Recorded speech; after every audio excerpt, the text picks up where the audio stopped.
Hey guys, it's Michael here. Anyways, today I'm going to be showing you guys how I end up putting an automatic height set on my mill. It's really something I've kind of thought of about 2 years ago and kind of got sidetracked on other projects. Came back to the simple system I thought of, and it's like super simple.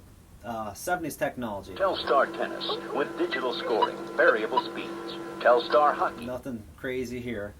Electric boat winch, pulse width controller, some few switches, really simple. And yeah, it's variable speed up and down, and you switch out rulers to set your height. Show you guys it going up here. It's variable speed, so you can go slow all the way up to really fast. All right, and then if you want to go down, set on 1/2-inch board, so I'll cycle it down one cut. There we go, that'd be one cut. You want to go down again, cycle it down again. Really simple. So we'll go back in time here and I'll show you guys how I pulled it off.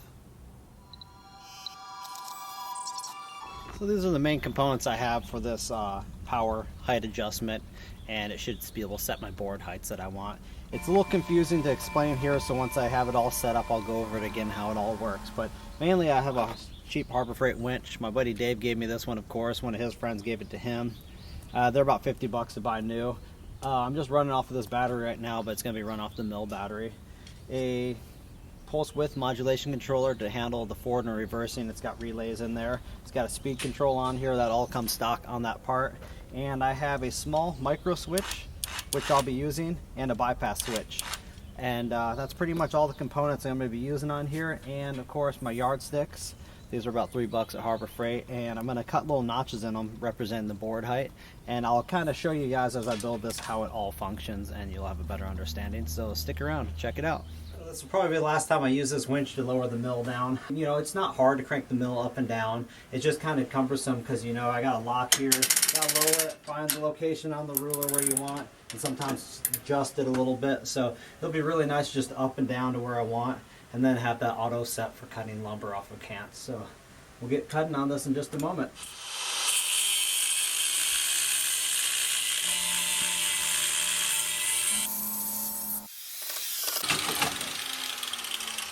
So I just got the winch clamped up here, temporary, kind of where I want it.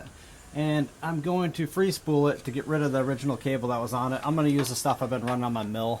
It's rubber coated. And so we're going to pull all this. I think it's like maybe 50 feet on here. Gonna try to pull all this off of here.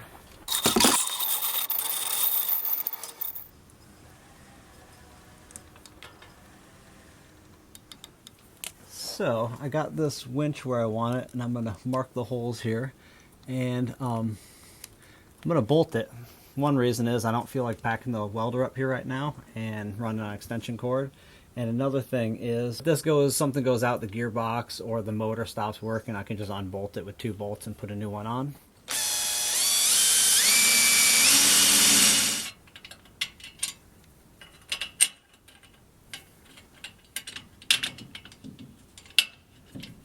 I just got the winch bolted on here and got this pulse width controller just hanging here. I'm going to go through and clamp the wire, and I just want to make sure everything worked right. If I want to go in the down position, I got my micro switch, so when I click down it's not going to do anything. Nothing. So when cycling it, if this was in the notch of the ruler to tell it to cut right there, I would have to push this button as a bypass to get it going, and then this would get clicked back in. I'll show you that. That would represent another notch. I'm removing one of the last screws here to take out this cover and see if we got enough room to fit the second control module in here. So there it is. That one's been rock solid for maybe 1.5 years since I did the power feed. And we got plenty of room in here, I think, to put some more switches on this panel. Motor connection wiring I'm working on right now. I crimped them and soldered them just because they're going to be out in the weather more. And I'm going to be doing this shrink wrap on them. These things kind of have mixed reviews. I'm really happy with the one I have for the power feed. This was about 16 bucks. They've come down. I think I paid about 25 last time. They got mixed reviews, pretty bad rating on Amazon because people hook them up wrong and fry them. It's got all Chinese here. It says positive and negative, and these terminals are in Chinese, are all already hooked up for the forward and reversing switch, but you don't know which one of these are actually for your battery and which one go to the motor. You hook them up wrong, you get the magic smoke that comes out. They never work after that. if you flip it over, you'll actually see it says motor right here. It says power right here. So you run your battery in here, positive and negative, like the terminal says up top. And you run your motor out here, and you're in business. Alright, got all the controls hooked up on here. Speed control, if you want to go up.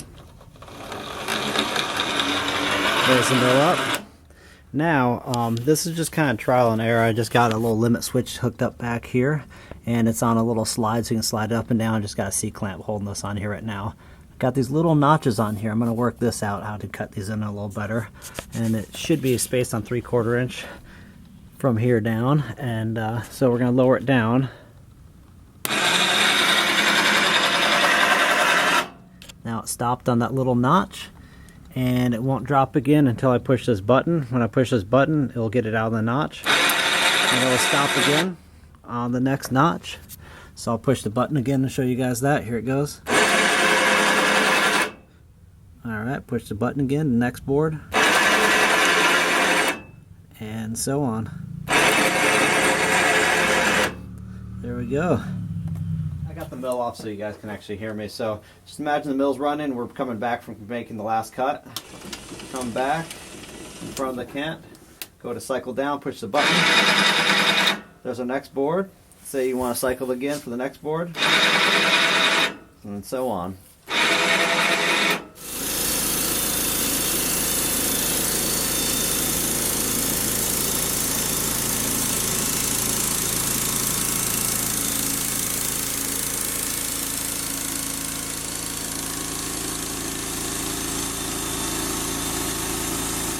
So here's the little wing nuts. I got 3 of them that hold the ruler on here for quick changing. So I'll describe this and see if it makes any sense to you.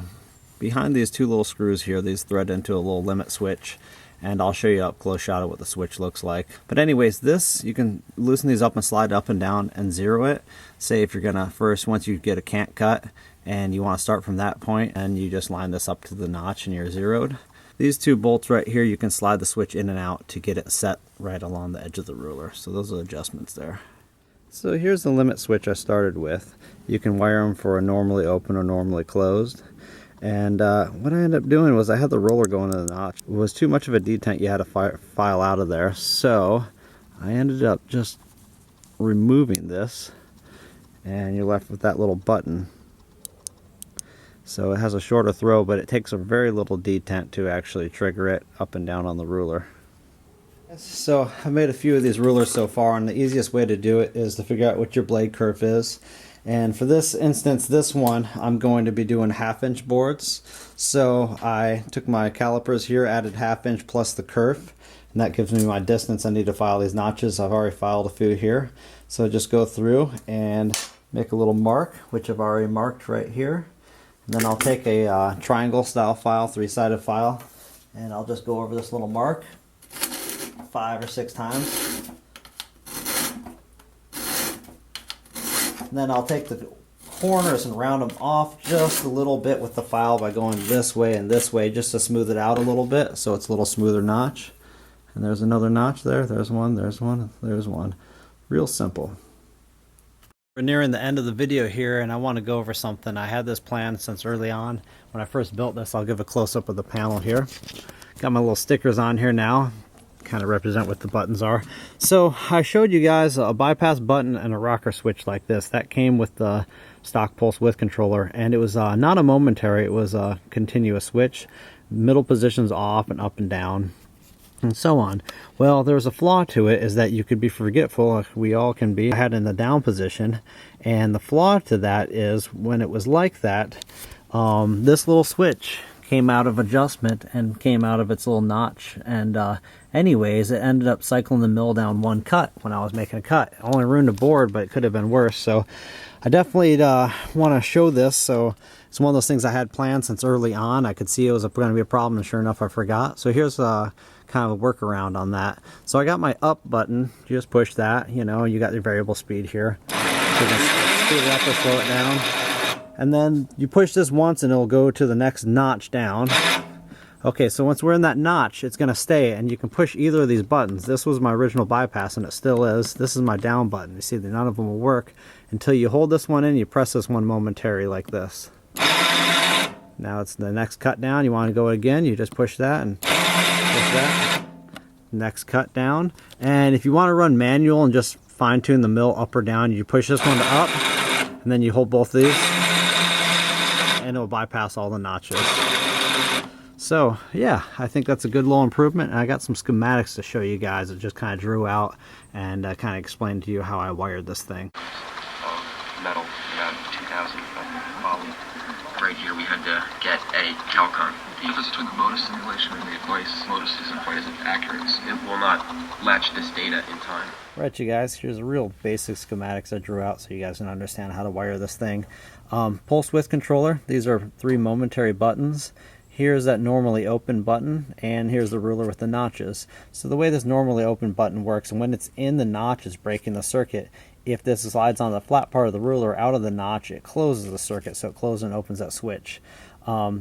These little dots here are wire connections. These wires have to connect. This little hoop jump over means that it's not tied in with that wire. So we got that basics covered. I'll talk with a little more about how this works.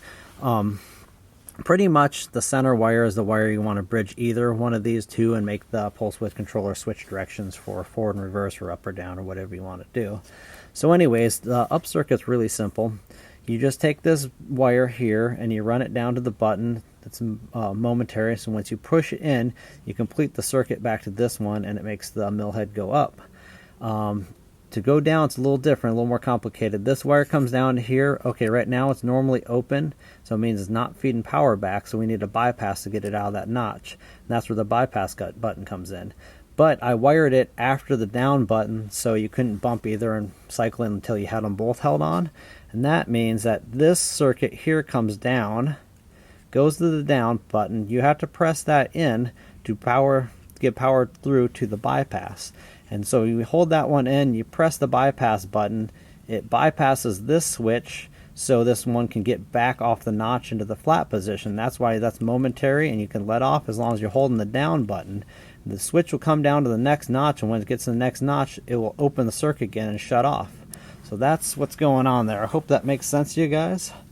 If not, comment to me and I'll try to explain it another way. All right, you guys, one other thing. I'm not going to go into too much detail, but I thought of this idea the other day, and I might try it out. And what it is a bank of toggles and a bank of limit switches. And I might try this out on the road, and I would stack about 5 or 6 rulers together with different notch heights in them and toggle switches to control them. And it might have some downsides. The stack of limit switches might be too finicky and not get good readings. I don't know, but I might play around with it, and if I get it pulled off, I'll post another video on how I do it. But pretty much you would move a toggle switch to select each board height, and you would pretty much never have to change rulers again. You set it for whatever board heights you want, and you just start cutting. So I know it sounds kind of weird, but if I can pull it off down the road, I will post that video as well. Well guys, we're nearing the end of the video here. Thanks for sticking around and watching. I've been really happy with this. I would say even if you didn't go for the ruler style for a little while for the height adjustment, even just put an ATV butt winch, the variable speed up and down, that's really transformed the mill to make it a lot nicer. The notches and the yardstick work really well. I get accurate boards every time. It just speeds up the whole process of cutting. Makes my mill feel a lot more efficient when I'm using it. And it's been pretty slick. It is 70s technology, and I have no problem with that. Out here in the weather, less stuff like electronics to fail. It's pretty simple. I really would like to hear any comments, and nice comments I should say, and I would like to hear any questions if you guys got any. If you got rude comments, maybe save them. I don't want to hear them. There's going to be somebody or a few people are going to ask, why didn't I just go Arduino and the stepper motor? Yeah, I wanted to go that route, but I'm not a computer programmer. I got the stuff, I hooked up the drive, got the motor going and everything, but I cannot write the programs. I've dabbled with it a little bit. I'm a guy that can build a sawmill from scratch or take an old broken down Chinese quad, turn it into a quad truck, but I'm not a computer programmer. It's not my gig. The computer's great. So you can have complete control. That's good. Thanks. If you're good at programming Arduinos and building mills, go right ahead. But that's definitely not me. So anyways, if you guys like the video, hit like and subscribe. Until next time, take care. Bye.